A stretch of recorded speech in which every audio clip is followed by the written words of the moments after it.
And now, Mystery Theater, brought to you in part by True Value Hardware, your store of first choice.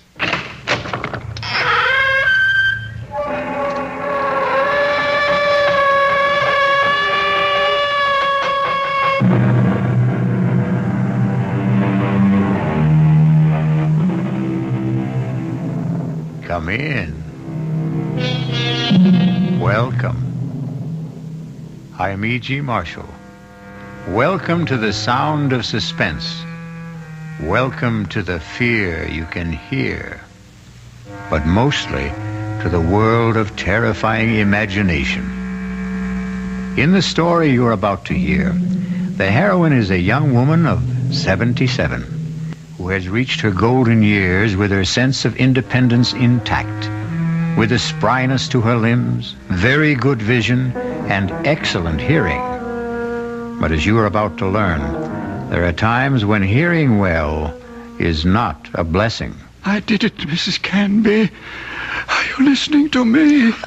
I killed Richardson. Oh. I did it. Me. No, I don't want to hear it, Mr. Paulson. Please don't tell me about it. Please.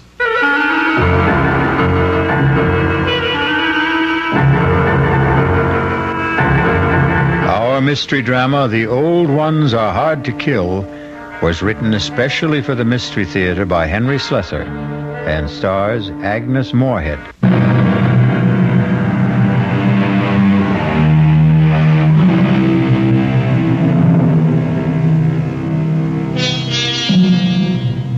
And now, here's Act One of The Old Ones Are Hard to Kill. It begins with a stethoscope, a blood pressure reading, an electrocardiogram, and an altogether satisfying report on the health of Mrs. Ada Canby. Well, can't see a thing to complain about, Ada. That little congestion you had last time is all cleared up. All in all, I'd say you're doing fine. For a woman my age, you mean, huh? The older the chicken, the tougher it is to kill. That's what my grandmother used to tell me, and she lived to be 98. Speaking of relatives, you see much of Walter? My grandson? Oh, the usual once-a-year visit. And he always comes up with the same complaint. What's that? That I shouldn't be living all alone. That big house of yours must get pretty lonely sometimes. Well, the truth is, Dr. George, I'm not alone there. You're not? I decided to take in a boarder last month. Really? I haven't written Walter about it. I'm sure he'd object to my taking in a stranger, but there's really nothing wrong with Mr. Paulson, except his health, maybe. His health? What's wrong with him? Oh, the poor man's had a terrible cold for the past 2 weeks. Won't let me do a thing for him, though. Now, where did you meet this Mr. Paulson? He answered the ad I ran. He's just back from South America. Been living in Brazil for years. He's a very nice gentleman, really. He keeps himself and tends his birds. He has the loveliest blue parakeets. You can hear them chirping all over the house. Oh, it's the friendliest sound. Well, I don't see anything wrong with what you're doing, Ada. Just make sure you don't go and catch the man's cold. There's not much chance of that. Poor man hardly ever leaves his room. Well, how much do I owe you? I'll send you the bill. I'm sure you'll forget all about it. Promise me you'll send it.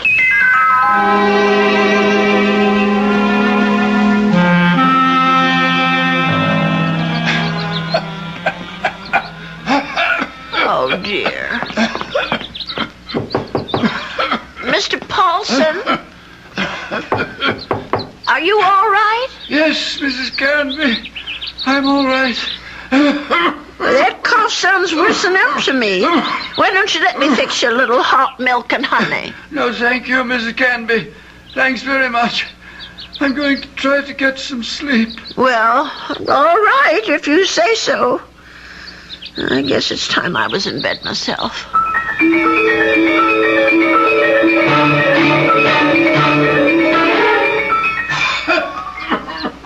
Oh, my, listen to that poor man. I wonder if he keeps his birds awake, too. Mrs. Canby, please. For Please. heaven's sake, is he calling me? Mrs. Canby. He is calling me. I'm coming, Mr. Paulson. Oh, no. Where are those darn slippers? I'll be right there. What is it, Mr. Paulson? What's the matter? Mrs. Canby. Mr. Paulson, just look at you. Why didn't you tell me you were so sick? I would have called a doctor. No, too late now.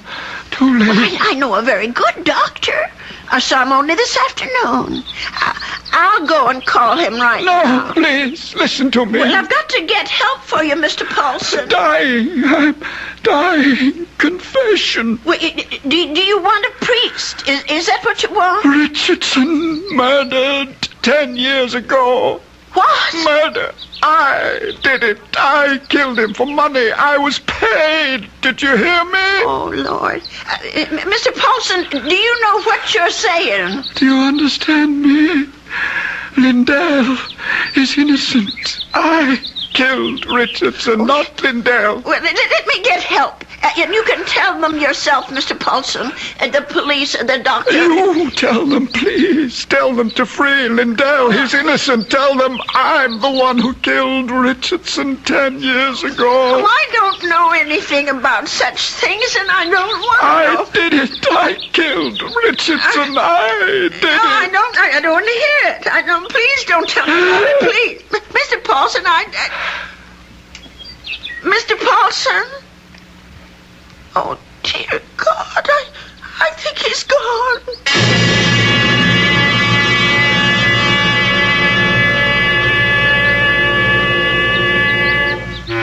Listen to those poor little birdies. I suppose they miss poor Mr. Paulson. I'll lay them in his room. Well, let's see about this letter now. Dear Walter, I hope you don't mind my turning to you for advice, but I really don't know what to do. It's been 3 days since my boarder, Mr. Paulson, passed away, and I still haven't told the police what the man said to me. I just can't bring myself to get mixed up in anything like this. Dear, what's the use of writing Walter? He'll probably think I've dreamed it all up. No, I'll just forget it. Only how do you forget such a thing? Those names, I keep hearing them. Richardson, Lindell. Lindell is innocent. Oh, dear God, what if it's all true? If Mr. Paulson actually murdered this Richardson and Lindell is innocent? Only, well, who are they? I wonder if a telephone book, well, why not? Let's see. Richardson, Richard, R-I-C-H-A-R-N. Yes, here it is. Oh, Lord, there's dozens of them. Well, I'll try Lindell. That wouldn't be as common, I don't suppose. Yes, here it is. There's only about half a dozen, then. D-L-D-E-L-L. Oh, my heavens. Lindell and Richardson. Both names together. Lindell and Richardson Investments. 9 Concourse 4153132. I wonder if... Well, maybe it's the only way to be sure.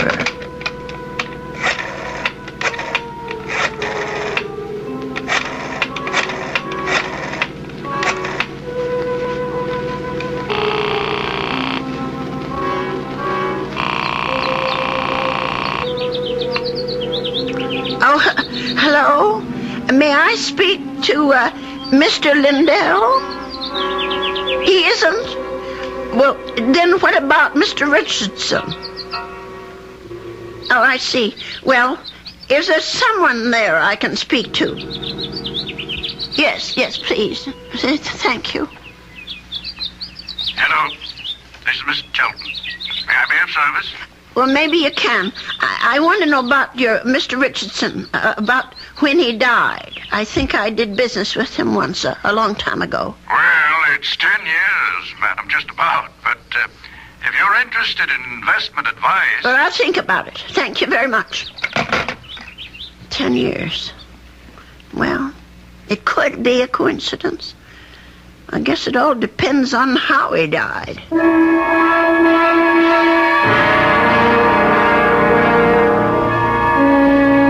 Mrs. Canby, please come in. Have a seat. Thank you. Well, now, how can we be of help to you? I didn't come here to get help, Mr. Shelton. I came to help you, as a matter of fact. Or rather, somebody you know. Who would that be? Mr. John Lindell, the man who was supposed to have murdered Mr. Richardson. I'm afraid I'm not following you. Well, it took me all week to find out what happened to those two men, and finally I found the story in the old newspaper room down at the library about Mr. Lindell being indicted for killing his partner. But I'm sure you know the whole story a lot better than I do. Well, of course I know the story, but that was quite a long time ago, Mrs. Canby. 10 years doesn't seem so long when you're my age. Anyway, the point is that I can help your Mr. Lindell, only I can't do it alone. Did you know John Lindell? No, I didn't. Nor Mr. Richardson, for that matter. The man I knew was named Paulson. Who? I rented a room to Mr. Paulson, and he died about 8 days ago of pneumonia. I was there when it happened. Well, that's unfortunate, but... Before he died, Mr. Paulson told me something about Mr. Richardson's murder. He said Mr. Lindell hadn't been responsible, that he, Mr. Paulson, had committed it. For money. Oh, Mrs. Canby, listen to me. It was this man Lindell that bothered him. The fact that he was in prison for something he didn't do. I thought I should tell you this, Mr. Shelton, because you knew both of these gentlemen. It said so in the newspaper. Mrs. Canby, my dear woman. What? I don't know what silly story you heard, but it's completely wrong. There wasn't any question about what happened. This boarder of yours, whatever his name is, merely had an obsession. Well, just the same, I thought you could follow through on this business. Yeah. Tell the police. Because if it is true, Mr. Lindell should be freed. On evidence like that? Well, I don't know anything about evidence. I'm just telling you what I heard. Well, never mind. I suppose I should have told the police myself. Oh, wait, Mrs. Canby. Let me put your mind at rest. John Lindell is no longer in prison. He isn't? He's dead, Mrs. Canby. He's been dead for the last 3 years. Oh. He wasn't a young man when all this happened, when he accused his partner, Fred Richardson, of defrauding him and shot him dead. He died? In prison? Even if all you say is true, that this man was Richardson's murderer, you can't help John Lindell any longer. He's beyond that. But his name, don't you want to clear his name? Have you any proof, any living witness? Just myself. Forget it, Mrs. Canby. That's my advice to you. The old wound is healed. Don't reopen it. Oh, well, it troubles me so. I haven't thought of anything else since it happened. Perhaps if I saw a minister, if I had some advice from a man of God, maybe... Mrs. Canby, now you've said something. Now you've shown me the way. That's where our answer lies, dear woman, in prayer. Mm-hmm. In the forgiveness of our dear Lord. Will you pray with me, Mrs. Canby? Pray? Here? Why not? God is everywhere. Please, join me. Dear Lord, tell us what to do. Give us your divine guidance. Show us the path to righteousness. Mr. Shelton, Help us, O Lord. Help us to understand. Teach us to forgive the sins of others and to forget them. To forget. I feel much better now, Mrs. Canby. Do you? Well, I'm not sure. Let us turn this matter over to God, Mrs. Canby. Not to the police, but to the Lord. It's in his hands now. Don't you agree? Well, in a way, that's true. Since they're dead now. All of them.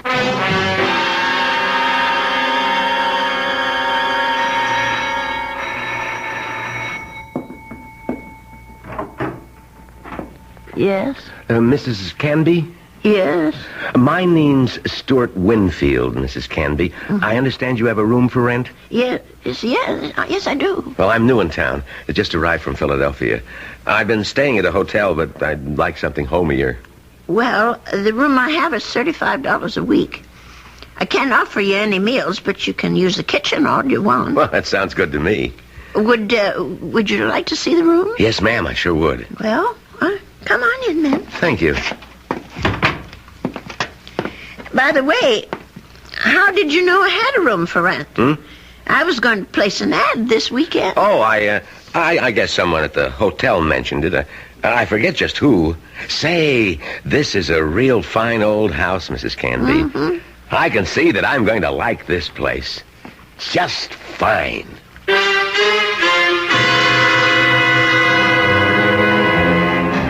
And so Mrs. Canby has a new boarder. He's a very personable young man, with a great deal more charm than old Mr. Paulson had. Perhaps in a little while Mrs. Canby will be able to forget her former boarder and the shocking confession he made on his deathbed. I'll be back shortly with Act 2.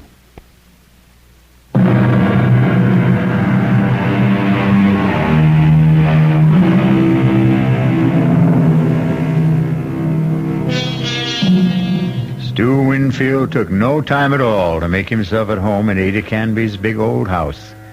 He loved everything about his room.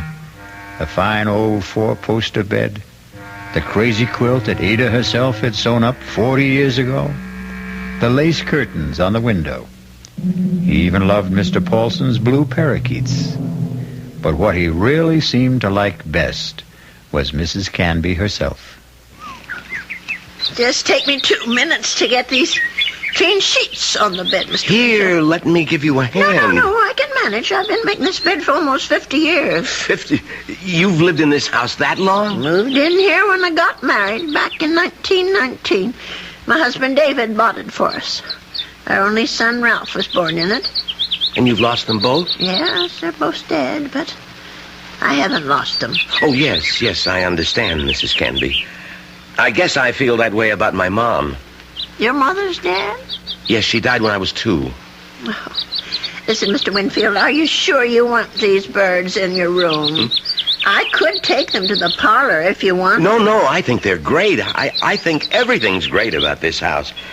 But there is something you can do for me. What's that? Would you mind not calling me Mr. Winfield? Oh? That's what they call my father. My name's Stuart. Well, all right, Stuart.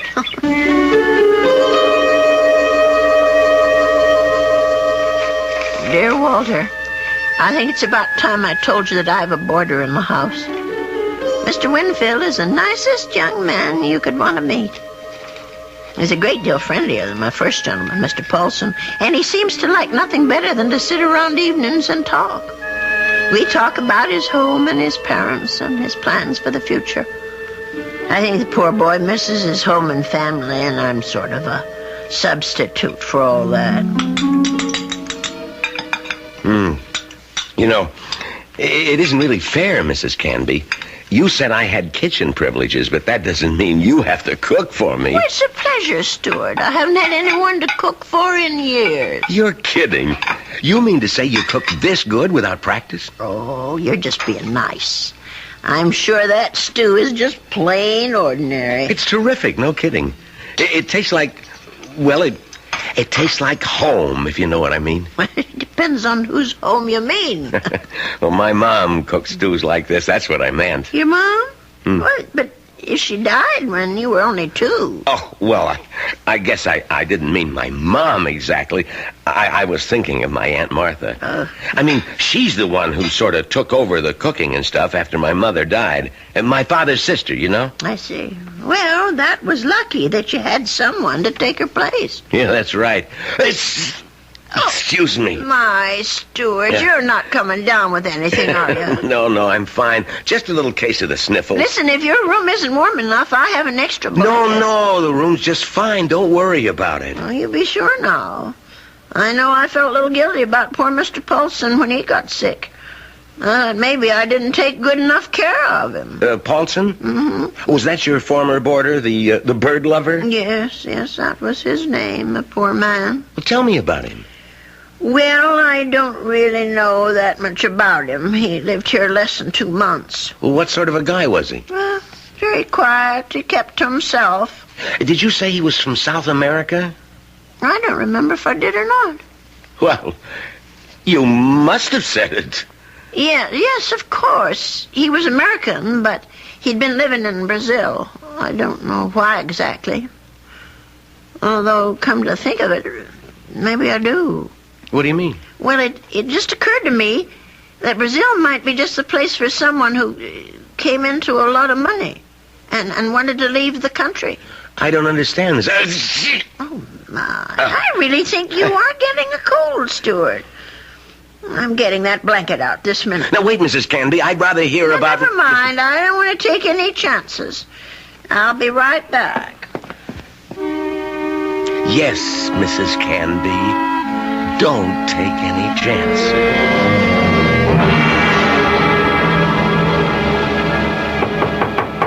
Stuart? Yes? Come in. I brought you a tray, Stuart. Oh.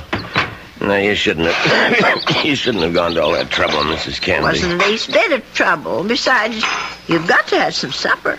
Feed a cold and starve a fever. That's what they say. I mean, I was going to come out to the kitchen and get myself a sandwich or something. You didn't have to bring it to me. Oh, look at that. Is that roast chicken? Well, that's what it's supposed to be. I hope it tastes all right. A noodle soup with dumplings. Mrs. Canby, you're spoiling me rotten. Do you know that? Anyway, I just thought it'd be a good idea if you stayed in bed and took it easy. You weren't planning to go out tonight, were you? No, I was just going to stay in and read for a while. Maybe watch television. Well, that's good. Here, I'll just set this tray down. Oh, the service here is just too good. Oh, we never finished our talk the other day about that boarder of yours, Mr. Paulson. Well, there's not much to say about him, really. Well, you said something about his living in South America. You said you thought you understood why he was living there. Sounded real interesting. Well, the truth is, Stuart, there is something to tell about Mr. Paulson. Maybe you can help me feel better about it all. About what? Now, I'm not going to tell you if you don't eat. All right, Mrs. Canby, I'll eat. Well, it happened just about 3 weeks ago.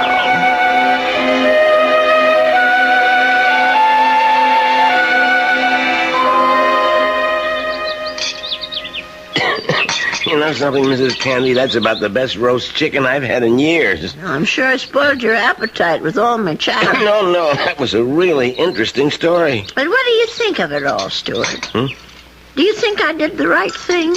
Well, frankly, Mrs. Canby, I do. Honestly? Well, this guy Chelton sounds a little screwy, but I think he's all right. I mean, from a practical standpoint. Then you agree with him? Sure. This man Richardson's dead, right? And what's his name, Lindell? Yes.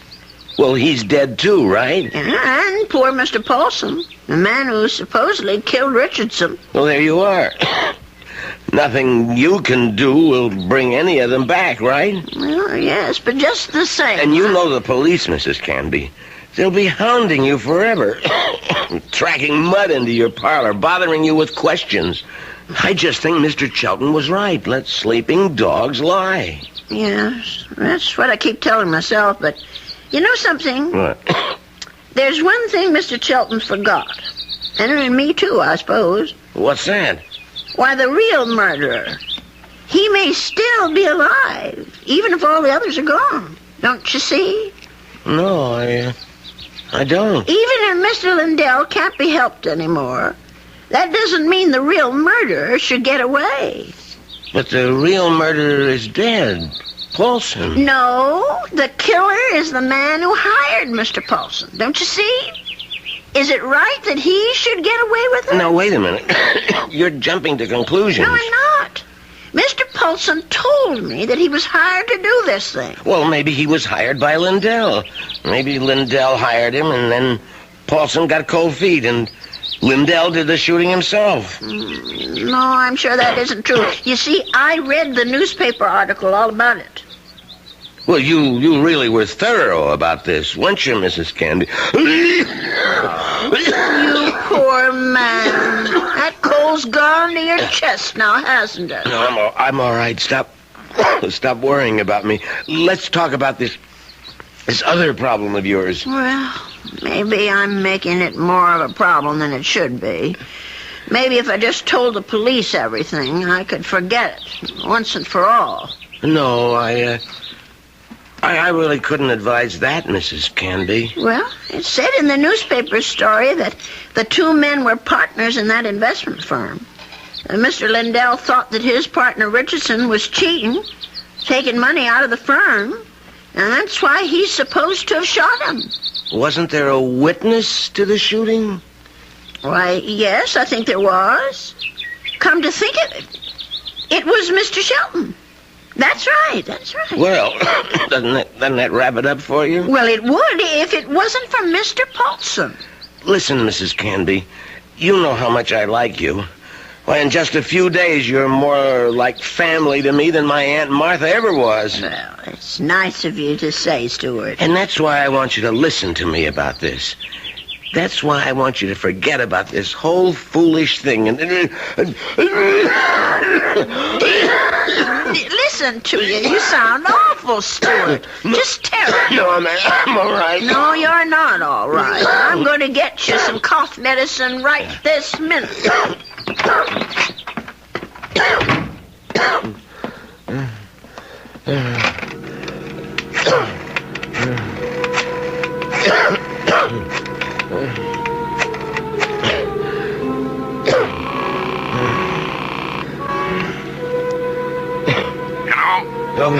Mr. Shelton, it's me, Winfield. Well, what's happening? I think I better stick around for a few more days, Mr. Shelton. The old lady's beginning to get fidgety, if you know what I mean.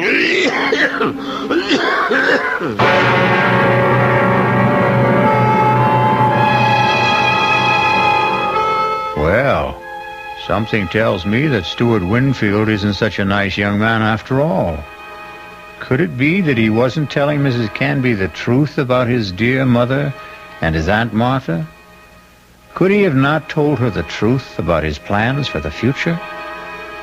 Of course, the real issue is, what sort of plan does he have for Ada Canby's future? I'll be back shortly with Act 3.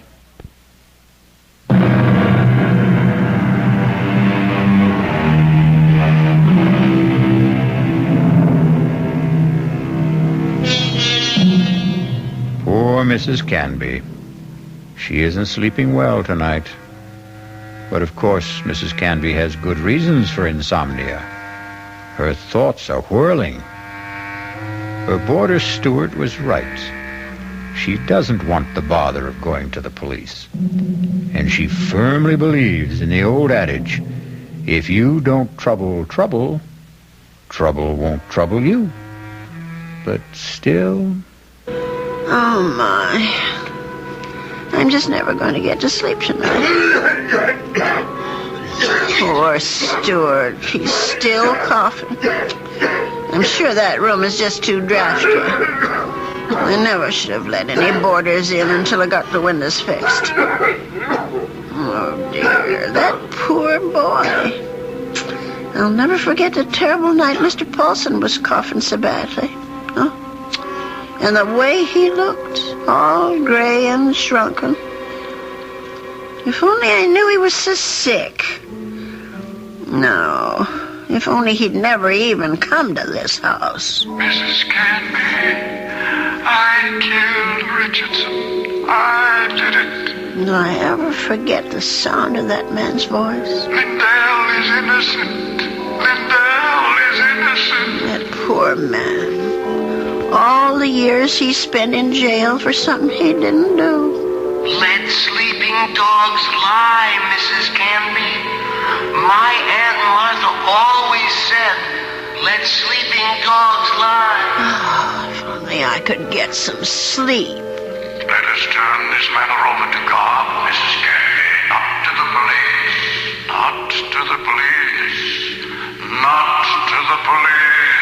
strange man he is, that Mr. Shelton. Way he talked about God, praying at his desk. Of course, God is everywhere, but his desk. I killed Richardson. I murdered him for money. I was paid. Paid? Someone had to pay him.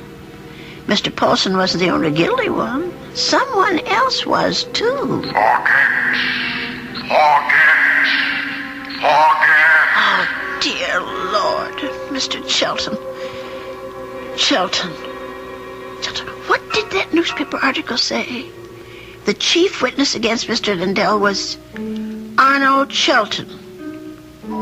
But how could he be a witness to something that never happened?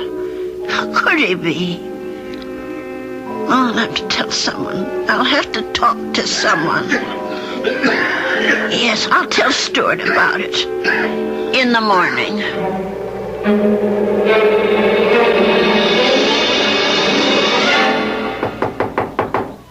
Stuart, are you awake? Yes, I'm up, Mrs. Canby. Come in. Oh, no.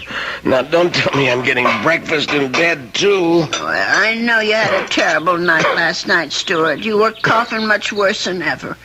I guess that medicine wasn't very good. Sorry I kept you awake, Mrs. Canby. No, that wasn't your fault. No, something else kept me up. What was that? Oh, my mind, I guess. Maybe I should say my conscience. Well, that sounds serious. But it is something serious, Stuart. Well, I might have let a man get away with murder. No, it's even worse than that. He did something worse than murder. You're talking about Paulson again. No, I'm talking about the man who hired Mr. Paulson. He didn't just have that man Richardson shot. He let an innocent person go to jail and die there. Now, that's like committing 2 murders, if you ask me. I have to tell you something that occurred to me last night. Sure, go ahead. Well, it's about Mr. Shelton. Mr. Arnold Shelton. Yeah? Go on. I'm listening. Stuart, I wonder if maybe the reason Mr. Shelton was so upset with me, the reason he didn't want me to go to the police, was because he was afraid. Explain what you mean. Well, what I mean is maybe Mr. Shelton had good reason, besides the one he told me. He was working for both Mr. Richardson and Mr. Lindell at the time of the murder. Well, so what? Well, he was also the chief witness at the trial. A witness for the prosecution. But he saw the shooting, didn't he? But that's just the point. He saw Mr. Lindell shoot Mr. Richardson. Well, that's not what you told me last time. I mean that he was an eyewitness. No, that's right. He didn't actually see the shooting. He was miles away when it happened. I don't quite remember the details. There was something about a phone call, maybe? Yes, that's what it was. He claimed that Mr. Richardson was talking to him on the phone when Mr. Lindell showed up at his apartment.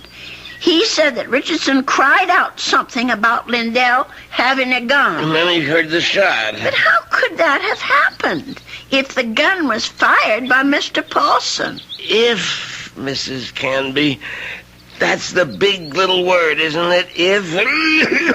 But don't you see what I'm saying, Stuart? Arnold Shelton had the most to gain. Gain? From what? From both these men leaving the firm. That'll leave the whole thing to him. All those customers, all the investments he handled, all the commissions, or whatever they call it. Are you accusing this guy Shelton of being the killer? Yes. It's the only answer, Stuart. Well, look, if that was the case, the police would have figured it out. But they didn't. There was nothing in the stories I read that pointed any suspicion at Mr. Shelton. I don't suppose it even occurred to them. And now, the company is all his. You You don't call that evidence, do you? Well, then why didn't he let me go to the police? Why did he try so hard to talk me out of it? That man was praying, Stuart. He was taking the name of the Lord in vain. Oh, I'm sorry, Stuart. I'm so sorry. I won't bother you anymore. I know what I have to do anyway. Mrs. Candy. I won't Wait. be gone long, Stuart. No, wait. But the minute I get back, I'm going to call Dr. George and ask him to come over. You're sick. Never mind You're- the doctor.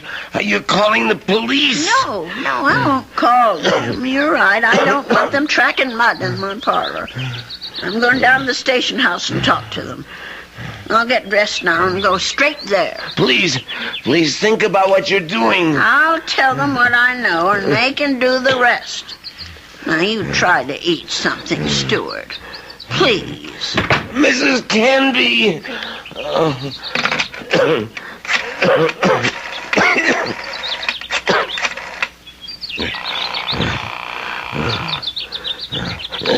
Sheldon, What is this, Winfield? I told you not to call me at the office. it's an emergency. You sound terrible. What's the matter with you?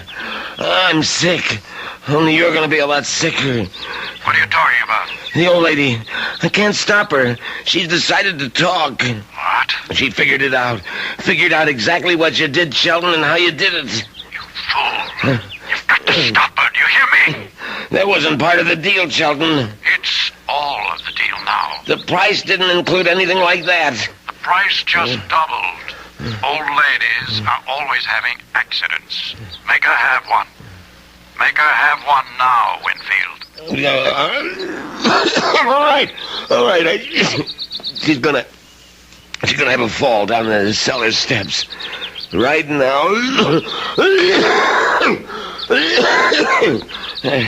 I gotta get my robe on and my slippers. I gotta hurry.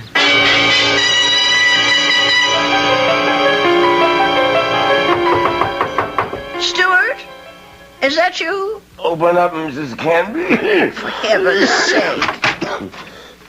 Stuart Winfield, what are you doing out of bed? Now, you go right back there this second. I gotta talk to you, Mrs. Canby, before you go to the police. Just listen to you. You're all winded. You can hardly talk, Stuart. Now, go back to bed before you catch pneumonia, too. Now, don't go, Mrs. Canby.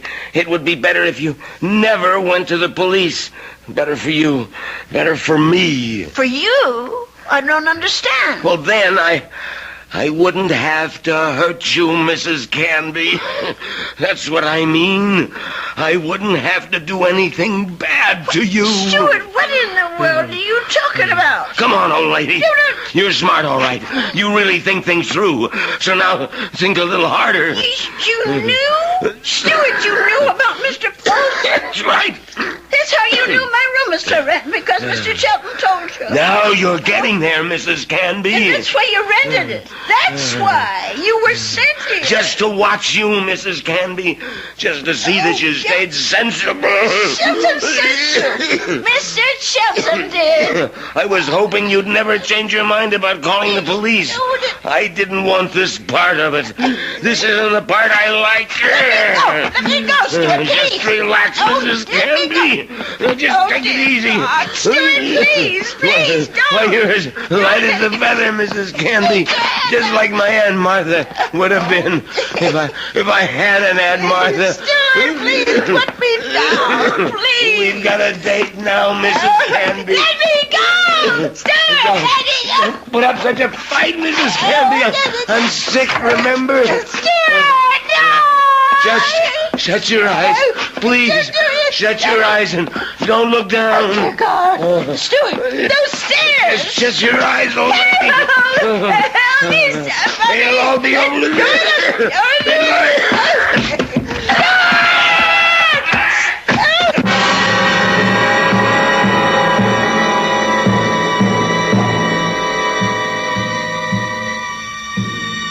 It's all right now, Ada. Just be glad that it wasn't you at the bottom of those stairs. Well, Will he be all right, Dr. George? Now, what do you want to worry about that man for? Truth is, his injuries don't amount to very much. A couple of broken ribs seem to be the worst of it.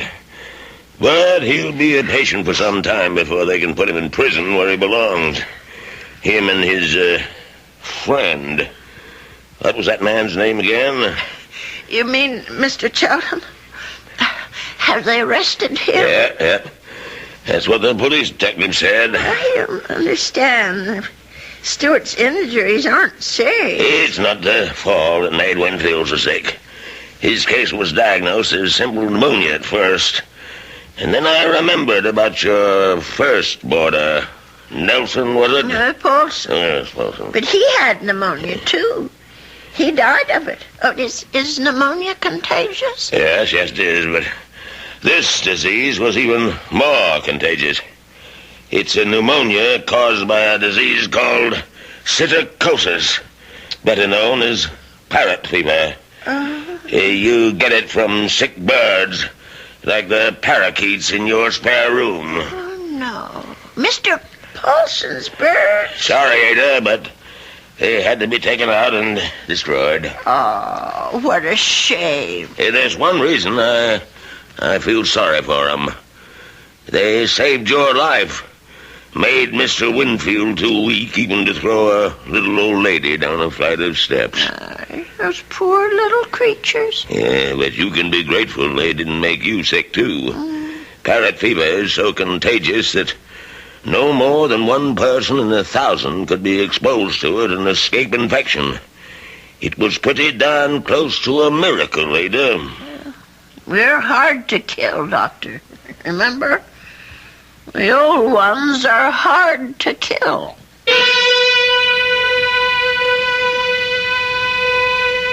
They say that people are living longer than ever before. And when we look at Ada Canby, we can understand why. She's a tough old lady. So tough she could withstand the threats of man, beasts, and bird. So let that be a warning to all those who think that our senior citizens are easy prey for crime. Watch out. They may turn the tables on you. Or the stairs. I'll be back shortly.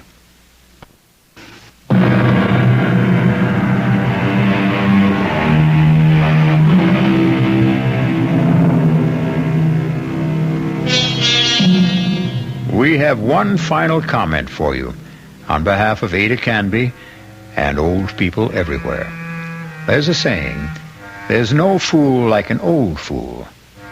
But it's also true that there's no wisdom and strength like old wisdom and strength. There. Does that make you feel better about your next birthday? Our cast included Agnes Moorehead, Leon Janney, and Roger DeKoven. The entire production was under the direction of Hyman Brown. This is E.G. Marshall inviting you to return to our Mystery Theater for another adventure in the macabre. Until next time, pleasant dreams.